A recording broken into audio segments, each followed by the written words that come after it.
धन से बिस्तर मिल जाए पर नींद को तरसे नैना, किसी किसी को कांटों पे चलकर आए मन में चैना। भगवान सूत जी शौनक आदि ऋषियों को यही समझा रहे, क्योंकि जीवन के इतने सारे पहलू हैं, जीवन के इतने सारे अवयव हैं, जीवन के इतने निशान कि हम किस किस निशान को मिटाएं,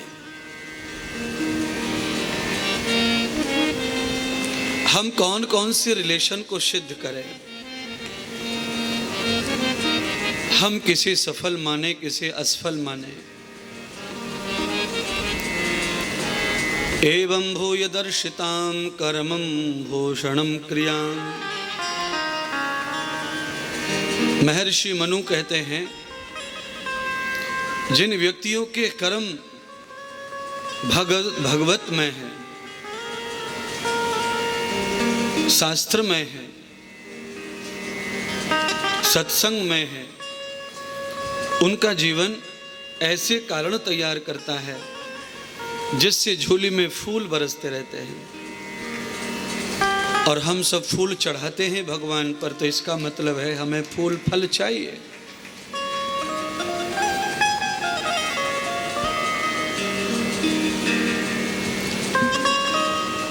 क्योंकि सृष्टि में जहां फल आता है वहां पहले फूल आता है।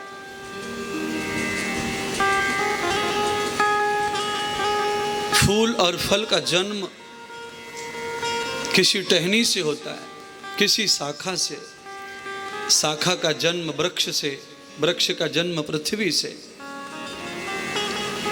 तो हमारे सबके कार्यक्रम, हमारे जीवन के जितने भी संस्कार हैं, जीवन की जितनी प्रणालियां हैं, जीने के जितने संस्कार हैं, वो सब हमारे मूल वेद से, शास्त्र से प्रारंभ होते हैं। वही धरती है उनकी, वहां परंपराओं का जन्म होता है। पर धरती पर जितनी चीज पैदा होती है सभी भोगने के लायक नहीं होती है। धतूरे का फल कौन कौन खा सकता है? हाथ ऊपर करो। कोई हाथ नहीं कर रहे ऊपर।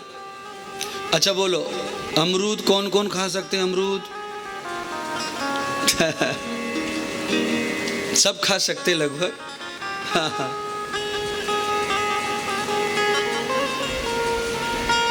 कितना कठिन हो गया देखो। धतूरे का भी फल है जो भगवान शिव जी पे खूब प्यार से चढ़ता है, पर उसे इंसान नहीं खा सकता। पेरू अमरूद भगवान शिव जी को प्रिय नहीं है, शायद इसलिए लोग नहीं चढ़ाते, पर इंसान को बड़ा प्रिय है। एक वस्तु ऐसी है जो शिव जी को प्रिय है और इंसान को भी प्रिय है, जिसका नाम है दूध। दूध भगवान शिव जी को भी बड़ा प्रिय है, इंसान को भी प्रिय है। लोग बड़े बड़े शहरों में चले गए, इंटरसिटियों में रहते हैं, पर वहां भी दूध ढूंढते हैं। चाहे थोड़े से थोड़ा काम चलाएंगे, पर दूध, झोपड़पट्टी के लोग भी दूध चाहते हैं। भगवान शिव जी पर अभिषेक श्रावण महीने में दूध का होता है। मधुपरकम मधुनाम एवस्त अभिषेकम कृतम। पंचामृत, दूध, दही, शहद, घृत, मूत्र, ये सब गाय का मिलाकर भगवान शिव जी पर अर्पण होता है। मंत्र से अर्चन होता है, जो मैं रोज करता हूं आपके कल्याण के लिए, देश की उन्नति के लिए, कोरोना से मुक्ति के लिए। भगवान शिव के अंदर वो शक्ति है कि संपूर्ण रोग को वो भस्म कर सकते हैं, क्योंकि भगवान शिव वैद्य हैं, इसलिए उनका एक नाम वैद्यनाथ भी है।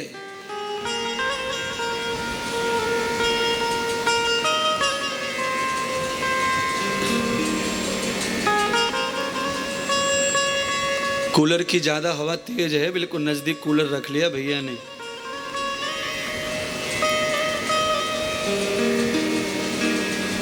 एवस्तं न वेद शंकरम व्याधि दोखम निवारितः समाहारम समम ब्राह्मं जाताम विद्वतो समा।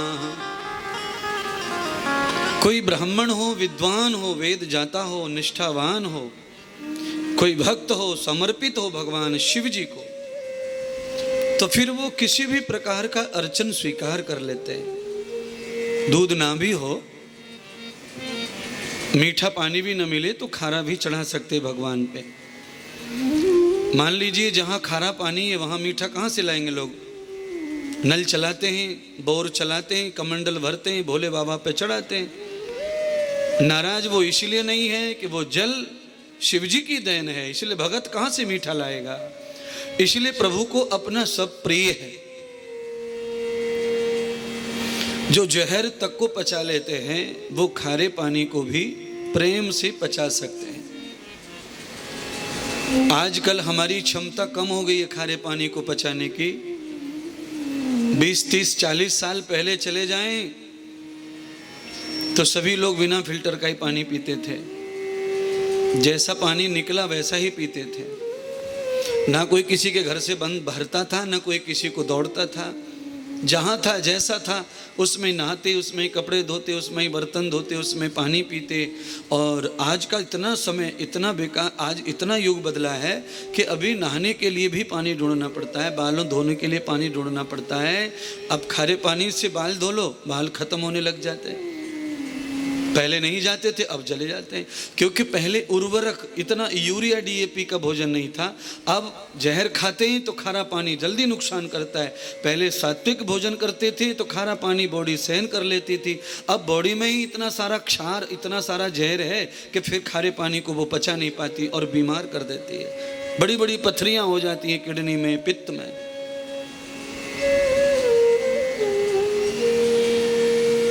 अगर हम भोजन में बर्तन कर लें, बदलाव कर लें, सुबह छाछ दलिया खा लें,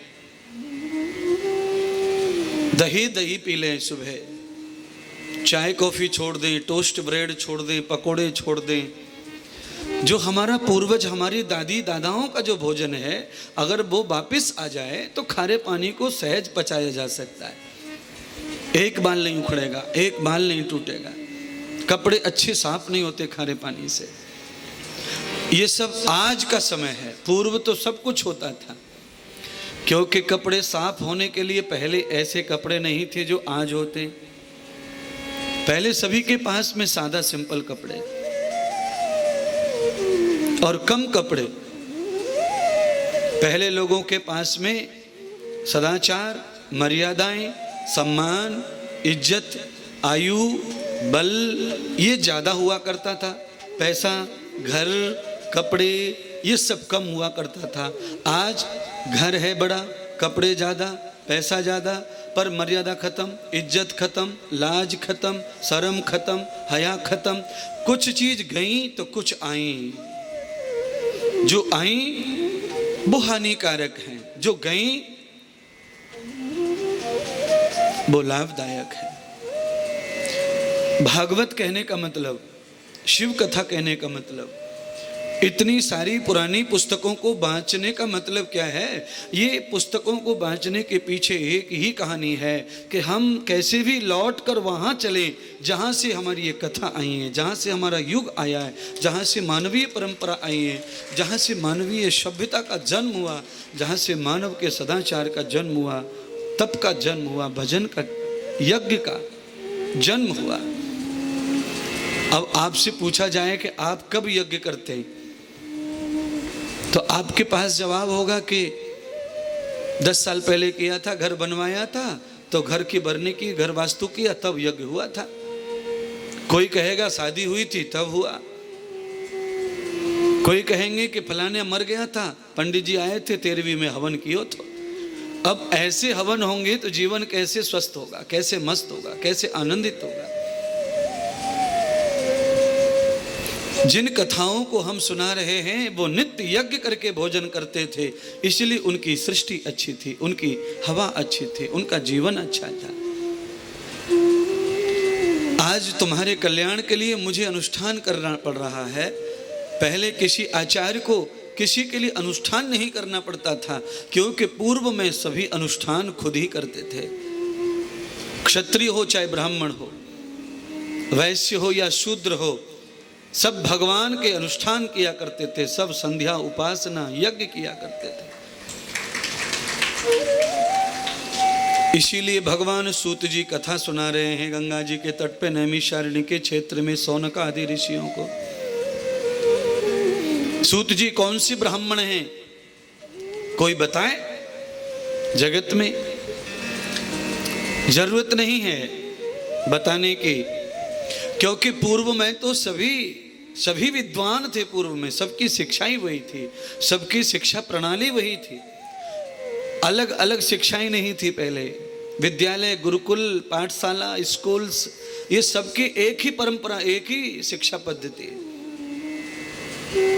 इसीलिए ब्राह्मण कोई अलग पढ़ के आए, क्षत्रिय अलग पढ़ के आए, ऐसा नहीं था। आपको इस चीज के लिए भागवत को ठीक से पढ़ लेना पड़ेगा। सुदामा और उद्धव जी दोनों ब्राह्मण कुल के थे, पर बलराम और कृष्ण कौन से कुल के थे? क्षत्रिय कुल के, यदुवंश कुल के।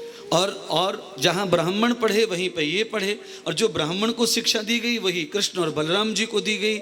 इससे सिद्ध हो जाता है कि हमारी पूर्व के पूर्वज, हमारे ऋषि, हमारे माता दादा दादी इतने ज़्यादा क्यों जीते थे, इतने खुश क्यों रहते थे, इतने लाडले प्यारे क्यों रहते थे, ताई इतनी अच्छी क्यों लगती थी, चाची के घर रोज रोटी क्यों खाई जाती थी? क्योंकि पहले सभ्यताएं अलग थी और आज की सभ्यताएं अलग हैं। शिक्षा प्रणाली की वजह से जीवन प्रणाली बदल जाती है। हमारी शिक्षा अधूरी हो गई, भंग हो गई, और शिक्षा हमारे जीवन को खत्म कर रही है, खाए जा रही है।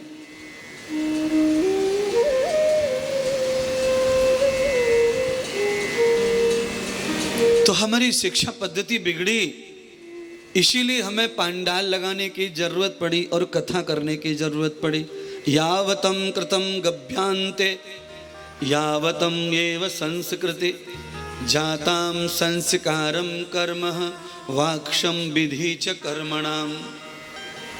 सत्संग के माध्यम से, कथा के माध्यम से हम अपने पूर्व संस्कारों को स्थापित करना चाहते हैं। इसीलिए हम कथा करने की प्रेरणा करते हैं, लोगों को जागृत करते हैं। अरे बहुत हो गया, एक घर हो गया, दो घर हो गए, अब एक कथा करो। एक प्लॉट हो गया, दो प्लॉट हो गए, अब कथा करो। कथा करने वाले का तो धन पवित्र होता है, पितृ पवित्र होते हैं, बच्चे पवित्र होते हैं, साथ में राष्ट्र भी पवित्र हो जाता है, जगत भी पवित्र हो जाता है।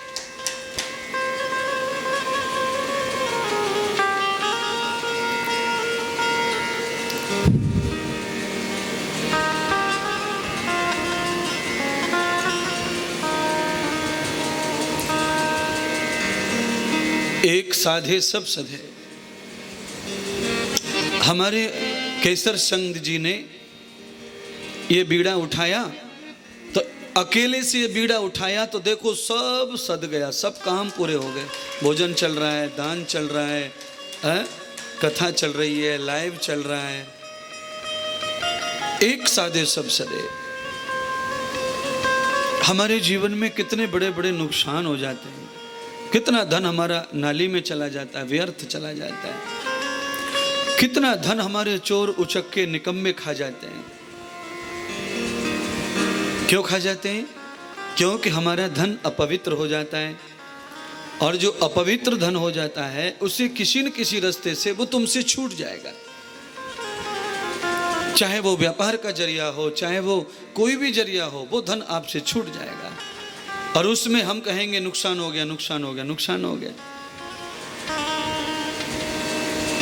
भागवत जी में कथा जब हम ब्रज की सुनाते हैं, गोपी और भगवान की, तो उसमें कई जगह ऐसे दृष्टांत आते हैं जो दही की मटकी ताजी वो फूटती नहीं थी, और जिस दही में बासा दही, खट्टा दही, गंदा दही, वो फूट जाती थी। भगवान ने ऐसा वरदान दे दिया मटकियों को कि जिस दही में खट्टापन आ गया, बासी खराब हो गई, वो मटकी फूट जाए, और जो दही खाने के लायक बच्चों को तकलीफ ना हो वो दही न फूटे, वो मटकी ना फूटे।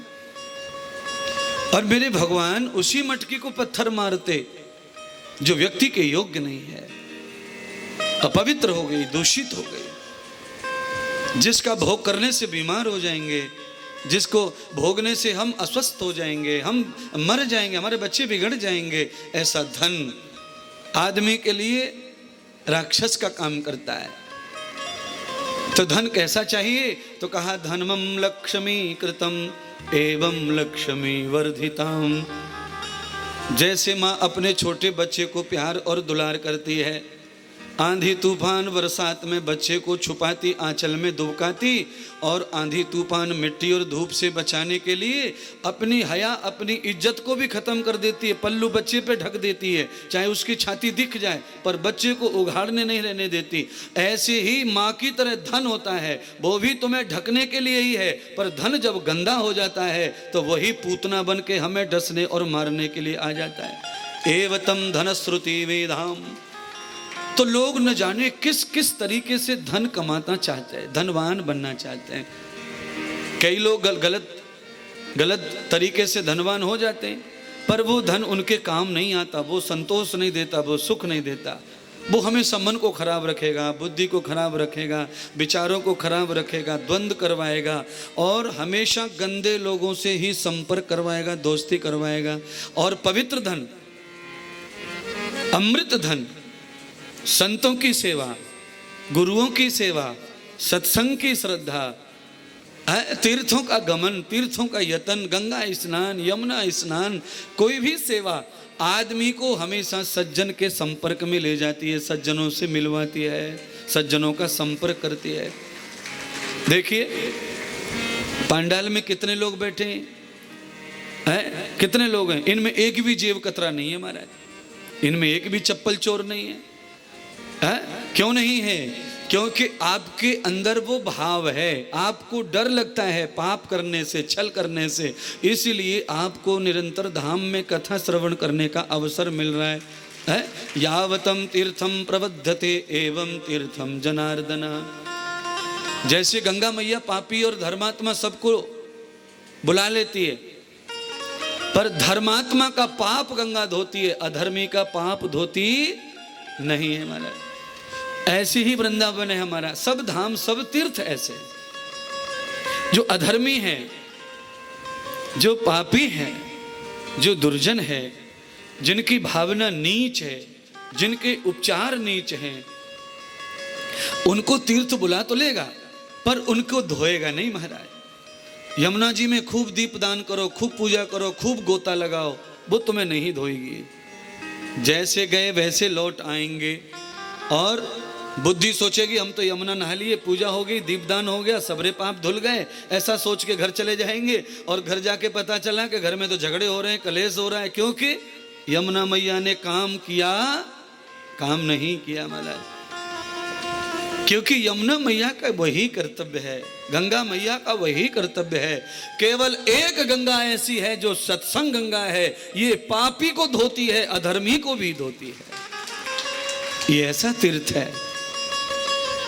परम तीर्थम यथा भागवतम, परमार्थितम यथा शिवम, परमानंदम यथा गम्मम, परमानंदम सद्गुरुम, परमानंदम कृतम पुण्यम, परमानंदम श्रुतिरंद्रम, परमानंदम ध्रुवो कर्णः, परमानंदम परमम सुखम।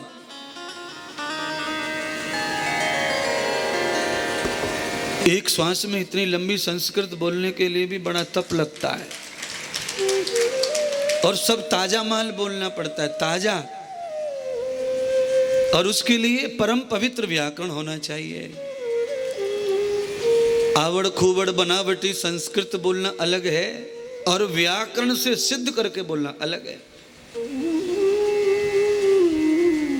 रिकॉर्डिंग ले जाना और रिकॉर्डिंग ले जाके इसका सब सर्च कर लेना, एक एक चीज का अर्थ बाहर आ जाएगा।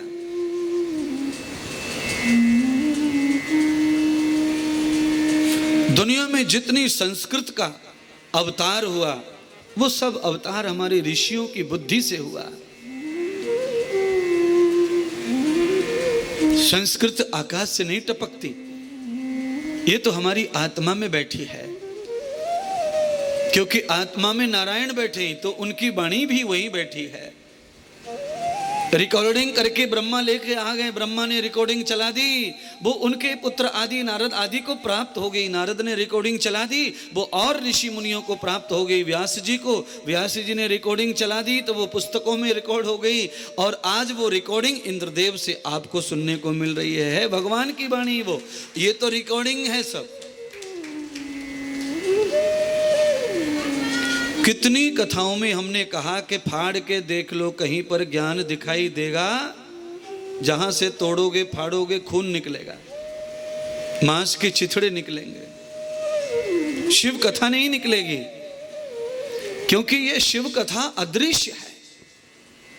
जितनी मैं उगल रहा हूं वो तो निकल रही है, आपको समझ रही है, पर उगलने के बाद 5 मिनट के बाद क्या कथा आने वाली है वो आप कोई नहीं जानता, क्योंकि वो अदृश्य है, निराकार है, कथा का कोई आकार नहीं है, इसीलिए वो कभी खत्म नहीं होती, कभी शांत विश्राम नहीं होती, कभी रुकती नहीं है। मैं रोक दूंगा 7 दिन की हो गई, कोई दूसरा चलाता है, कहीं ना कहीं चल रही रहती है, वो कभी नहीं थकेगी। न इति कर्मणो न इति कथा न इति एवह न इति श्रोताम इति एवं वक्ता, इसका कभी अंत नहीं है, न सुनने का, न कहने का, न जानने का। इसको जितना जानो कम, जितना सुनो कम, जितना कहो कम। कितनी शिव कथा हो गई, कितनी भागवत, कितनी रामायण हो गई मेरे मुख से, पर वो खत्म नहीं होती, बढ़ती चली जाती है। अभी हम चाहें तो इसे 4 महीने चलाएं, 6 महीने चलाएं शिव कथा को, हमारे पास तो टाइम है, पर यजमान के पास इतना धन और टाइम होना चाहिए। इसीलिए 7 दिन एक चक्र के हैं, तो उन 12 में हम कथा सुनते हैं। इससे ये प्रमाण समझ में आता है कि गुरुवार से गुरुवार जितने दिन आते हैं, हर दिन सत्संग, हर दिन चर्चा प्रभु की हो, तो 7 दिनों में हर रोज चर्चा हो जाती है। तो हम कोई भी दिन खंडित न करें, हर रोज कुछ न कुछ भगवान का श्रवण करें।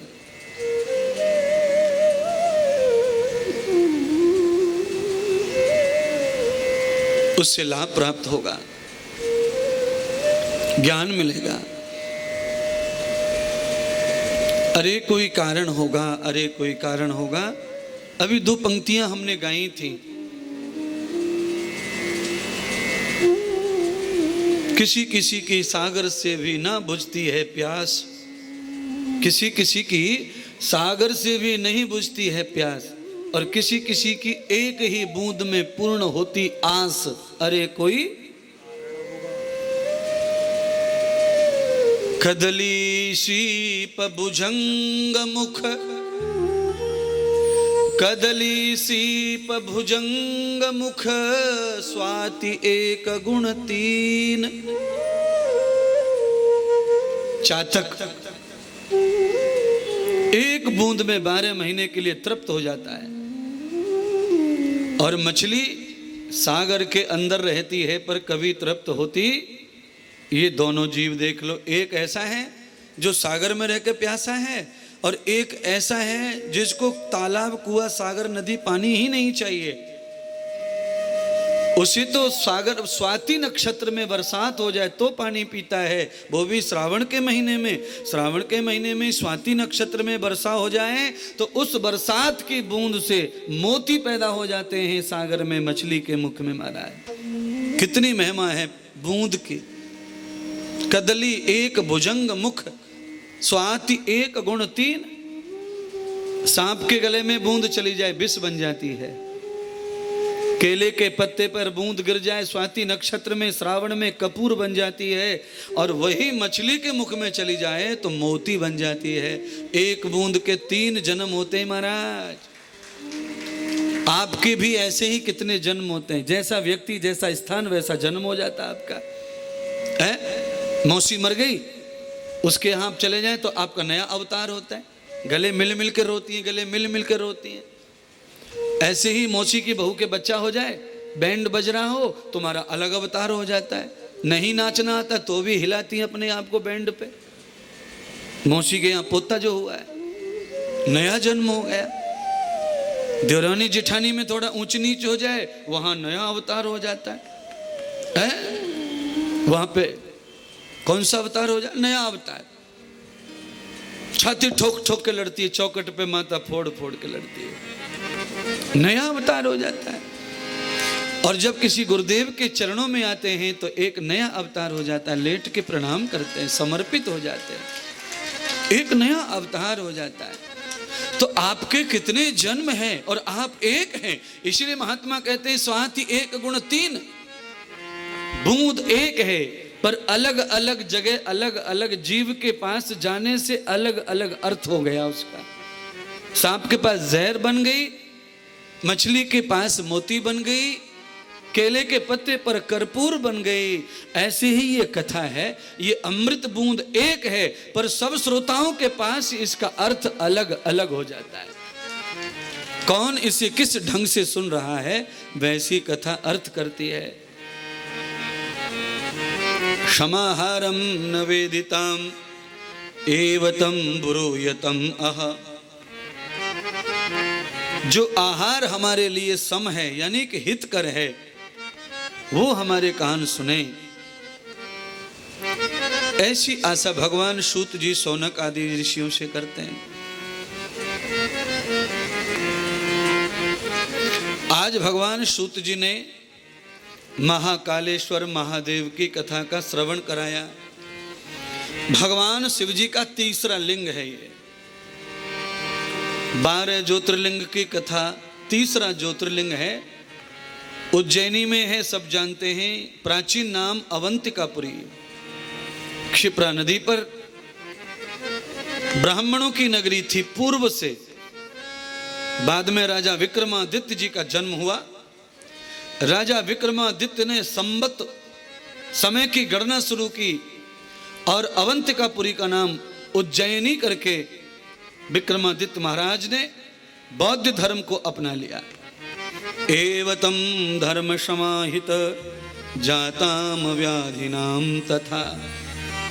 क्योंकि समय समय पर व्यक्ति आडंबर से परेशान हो जाता है तो नई नई चीज अपना लेता है। जिस समय विक्रमादित्य महाराज का अवतार हुआ उस समय पाखंड हिंदू धर्म में चरम सीमा पर था। पाखंड, गाय काट करके हवन में चढ़ा देते थे आचार्य लोग, इतना ज्यादा अंधविश्वास। घोड़ा काट कर चढ़ा देते थे हवन में, अग्नि में, और उसका नाम कर देते थे गौमेध यज्ञ, अश्वमेघ यज्ञ।